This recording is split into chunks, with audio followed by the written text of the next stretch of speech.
Syahra. Pelajaran dimulai membaca doa.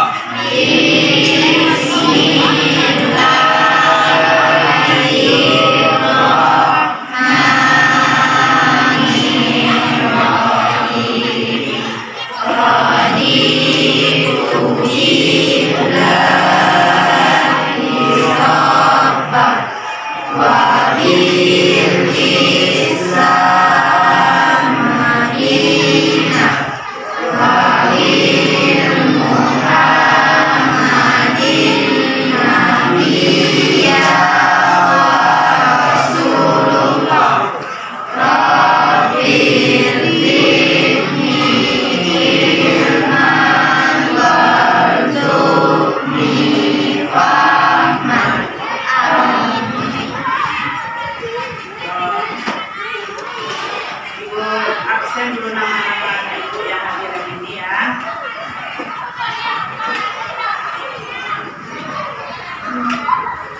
Aisyah, Al-Kafi, Ananda, Arif, Atika,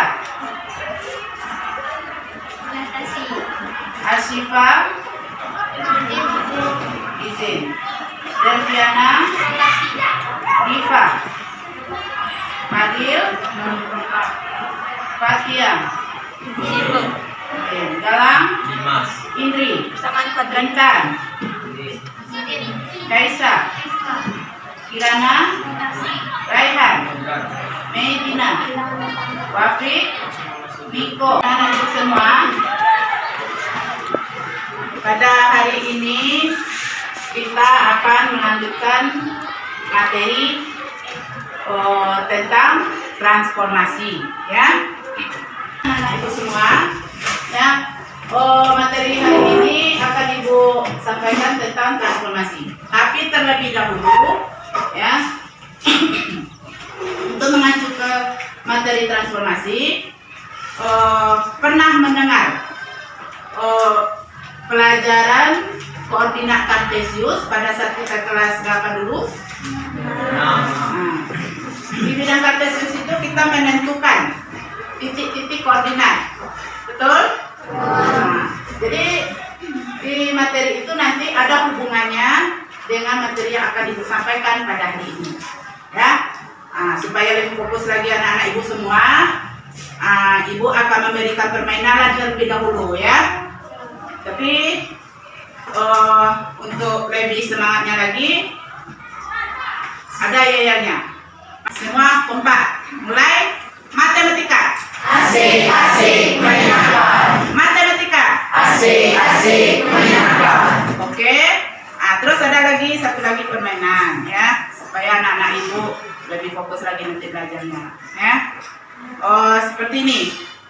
Ibu akan menyebutkan kelipatan suatu bilangan. Kelipatan suatu bilangan. Nah, misalkan ibu sebutkan kelipatan 3. Berarti kelipatan 3 itu 3, 6, 9, dan seterusnya. Nah, pas di saat Ananda pas di kelipatan 3 itu boleh pilih 3 kata door, yes atau no. Contoh 1, 2 door, 4, 5 yes misalnya, 6, 7 door misalnya gitu. Jadi pilih, terserah Ananda mau door mau disebut yes atau no. Itu kelipatan 3. Nah, sekarang kita coba. Oke? Naik kelipatan 2. 3, 5.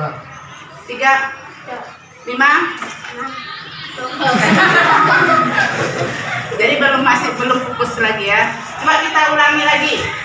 Ibu sebutkan kelipatan 3. 1, 2, 4, 5, 7, 8. Door semua, tidak ada yes no-nya. Ya. Nah, jadi ibu rasa cukup itu permainannya. Kira-kira sudah semangat gak belajar matematika hari ini? Sudah. Ya. Ibu akan mulai materinya. Ibu jelaskan dulu. Seperti yang telah kita ketahui, ini garis yang tegak ini kita sebut sumbu Y. Sedangkan yang mendatar ini atau katakannya horizontal, X. Dan sehingga titik pusatnya di 0. Nah, sebelah kanan ini positif, di atas positif, samping kiri di bawah negatif. Apa ya? Siapa yang masih ingat? Sebelah ini kuadran apa namanya?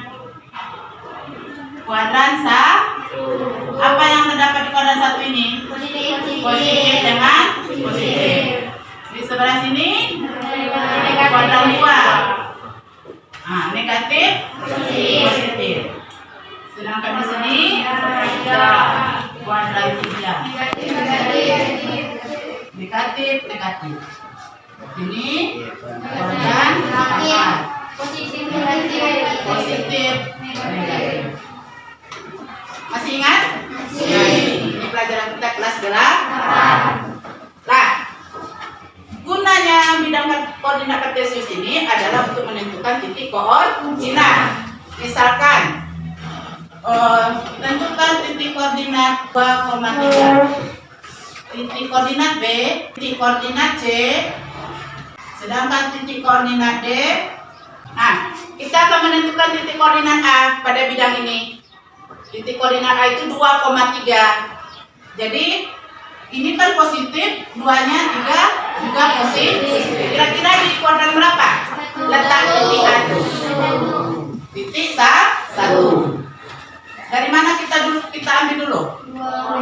Dari 2 yang berada di sumbu E, sedangkan 3-nya berada di sumbu Y.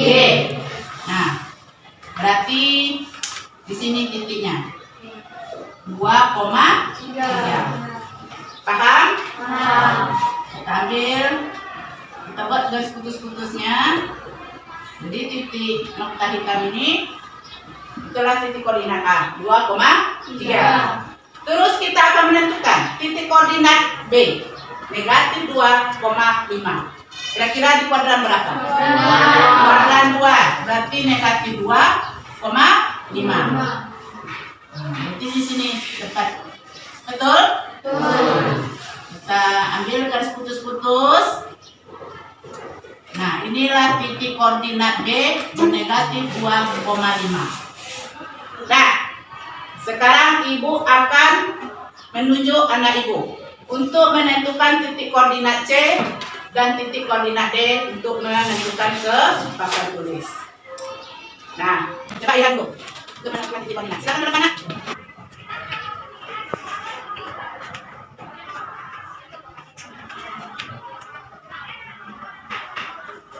Terima kasih. Coba semuanya perhatikan. Apa betul di sini titik koordinat C-nya? Betul. Ya. Negatif 3, negatif 2. Betul? Betul. Nah, tepuk tangan dulu untuk Aira. Nah, yang ibu minta satu lagi anak ibu. Yang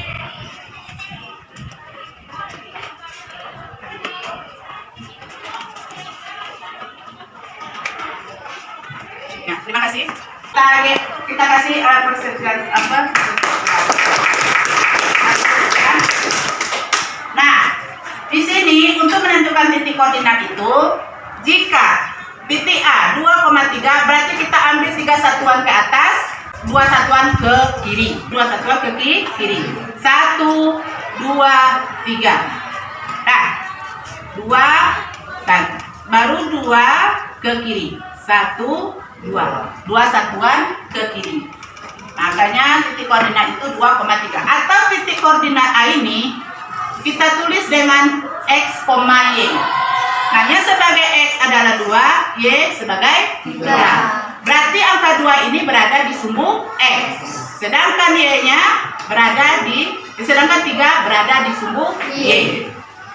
Nah, Ibu rasa sudah paham semua ini? Sudah. Paham? Paham. Nah, kalau sudah paham, ini ada sangkut pautnya nanti dengan materi yang akan kita pelajari hari ini, ya, tentang transformasi pada pencerminan. Ibu akan masuk dulu ke materi transformasi, ya.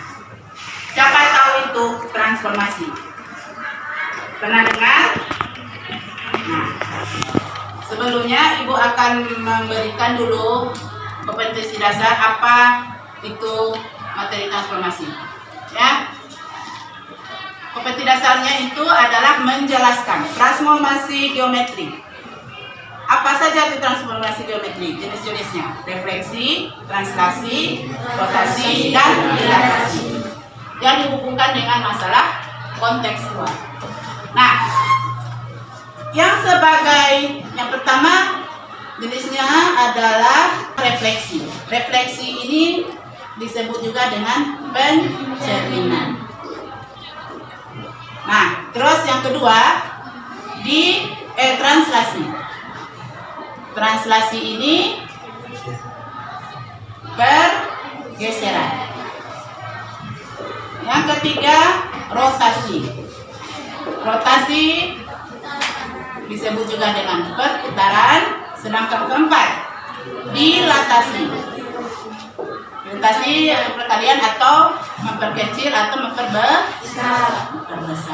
Pada pertemuan ini, Ibu cuma menjelaskan dulu yang pertama tentang refleksi, pencerminan, ya.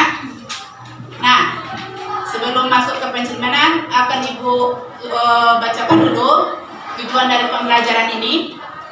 Ananda nanti akan diharapkan dapat memahami pencerminan atau refleksi.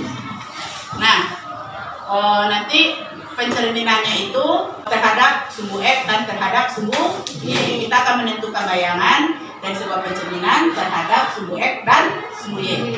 Nah, terlebih dahulu kita ketahui dulu apa pengertian dari transformasi dulu, ya. Di sini sudah Ibu gambarkan titik A itu adalah X, Y. Maka di sini ada sebuah garis lurus transformasi, ya. T ini transformasi. Nah, hasil dari bayangan X disebut X aksen, ya. Jadi yang garis di atas itu dibaca aksen. X aksen ini adalah hasil bayangan dari titik X. Terus di sini ada Y, ya. Hasil bayangan dari Y apa?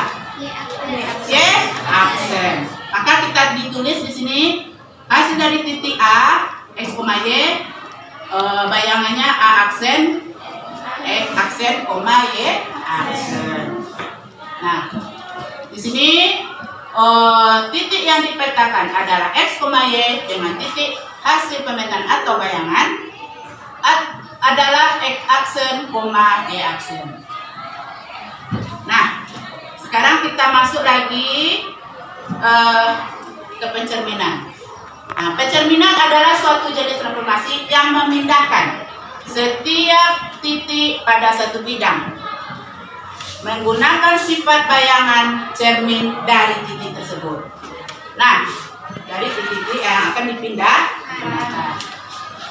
Nah, kita ketahui dulu sifat bayangan benda yang dibentuk oleh pencerminan itu ada 3, ya. 1, bayangan suatu bangun memiliki bentuk dan ukuran sama dengan bangun aslinya, ya.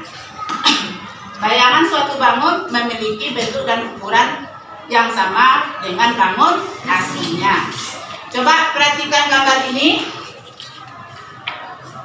Di sini ada suatu benda, sebuah benda, ya. Titik koordinatnya titik A, B, C.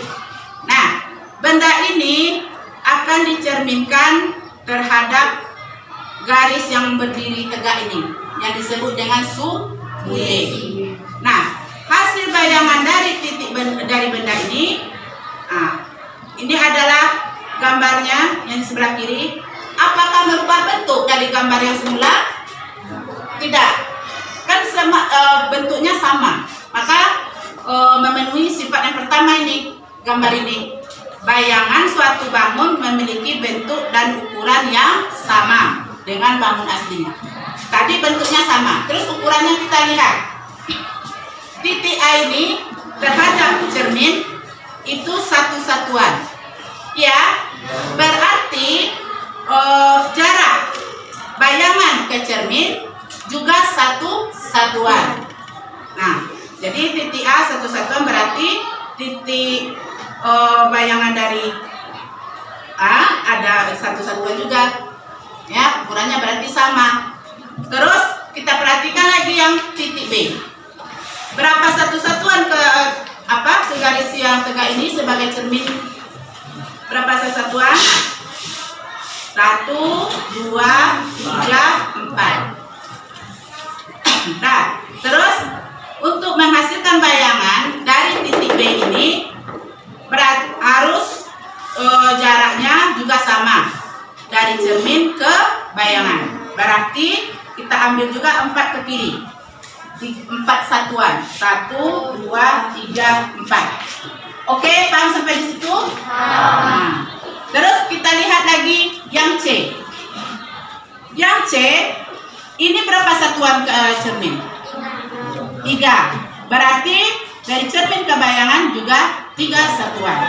Di sini kita simpulkan, maka jarak benda ke cermin itu sama dengan jarak cermin ke bayangan. Nah, jarak benda ke cermin sama dengan jarak cermin ke bayangan. Seperti yang telah Ibu jelaskan tadi. Kira-kira hasil bayangannya di berapa titik koordinatnya? Titik aksennya kira-kira di mana? Mana? Negatif 3. Inilah sebagai aksennya, negatif 3,2. Nah, berarti hasil bayangan dari titik A 3,2 adalah negatif 3,2. Paham sampai di situ? Nah, coba dulu lebih semangat. Matematika Asik menyenangkan. Matematika Asik menyenangkan. bagus. Nah, jadi coba Aditya, di mana titik koordinat A5,3? Di mana? Di sini. 5, negatif 3. Nah, yang sebagai cermin tadi adalah sumbu X. Berarti kita menghadap kemana? Menghadap ke atas. Ya, ini cermin. Ibu tebalkan garisnya ini, karena ini ada cerminnya. Ya, jadi kita lihat ke atas.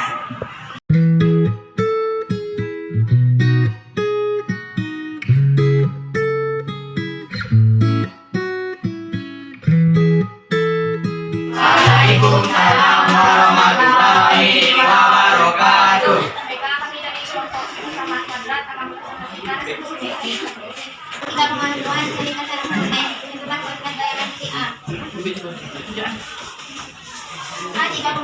Sumbu X sama dengan A sin 3,2. Tentukan bayangan dari A 3,4 dan B min 2,3 yang direpresentasikan pada sumbu Y. A 3,4 sumbu Y, A sin 3,4, B min 2,3 sumbu Y, B A sin 2,3. Masih bangun dari kode bayangannya terhadap refleksi yang diberikan. Tinggi 4 JKFM dengan titik yang di J 2,2, K 3,4, L 9,2 min 2 dan M 3,1 sumbu Y. Y 2,2, K 3,4 dan L 9,5, M 3,1. Bayangannya menjadi Y 2,2. F 2,4 ke aksen 7,4. L aksen 9,2.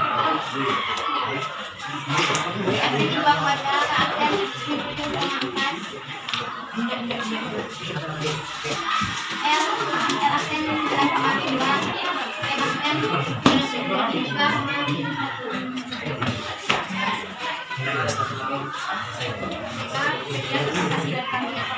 3,1. Bayangan suatu bangun memiliki bentuk ukuran yang sama dengan bangun aslinya. Yang kedua, Aditya, apa kesimpulannya? Jaraknya sama dengan Jarak dengan kecermin sama dengan jarak benda aslinya. Nah, yang ketiga, coba apa kesimpulan materi kita hari ini, Kesha? Bangun pada samping Berhadapan dengan bangun aslinya. Bagus, tepuk tangan. Nah, sekian